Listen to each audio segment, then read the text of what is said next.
বাইকের মেনটেন্যান্সের মধ্যে সবথেকে বেশি কনফিউশন আর প্যারাদায়ক কাজ হচ্ছে ইঞ্জিন অয়েল সিলেকশন। মানে ইঞ্জিন অয়েল কোনটা ইউজ করবো, কোনটা ব্যবহার করা যাবে না, কোনটা মানে এইটা ইঞ্জিন অয়েলের দাম, কোনটা অরিজিনাল কোনটা ডুপ্লিকেট, এই বিষয়ে যে পরিমাণ কনফিউশনে থাকতে হয়।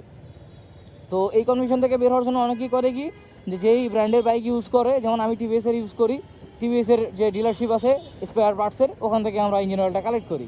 কিন্তু এইখানে সবথেকে বড় প্রবলেমটা হচ্ছে টিভিএসের যে ইঞ্জিন অয়েলটা, যেটা আসলে ডিলারশিপে জেনুইন পার্টস যারা বিক্রি করে তারা বিক্রি করতেছে ফোরবির ইঞ্জিন অয়েল 950 টাকা।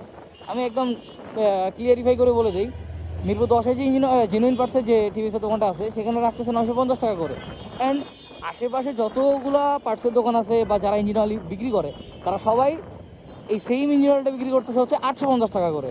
তাহলে আমার কথা হচ্ছে, যারা একটু আপনাদের ব্র্যান্ডের বাইক চালাচ্ছে, টিভিএসের কথা বলতেছি আমি, যে আপনাদের ব্র্যান্ডের বাইক চালাচ্ছে, আপনারা আপনাদের কনজিউমারের কাছ থেকে পার ইঞ্জিন অয়েলের জন্য 100 টাকা বেশি রাখতেছেন। এটার কারণটা কি? তারা দাবি করতেছে তারাও হচ্ছে আপনার ভ্যাট ট্যাক্স সব কিছু দিয়ে ইঞ্জিন অয়েল আনে, আপনারাও ভ্যাট ট্যাক্স সব কিছু দিয়ে ইঞ্জিন অয়েল আনেন। তাহলে তারা রাখতেছে 850 টাকা, আপনারা 950 টাকা রাখতেছেন, এই তারতম্যটা কেন?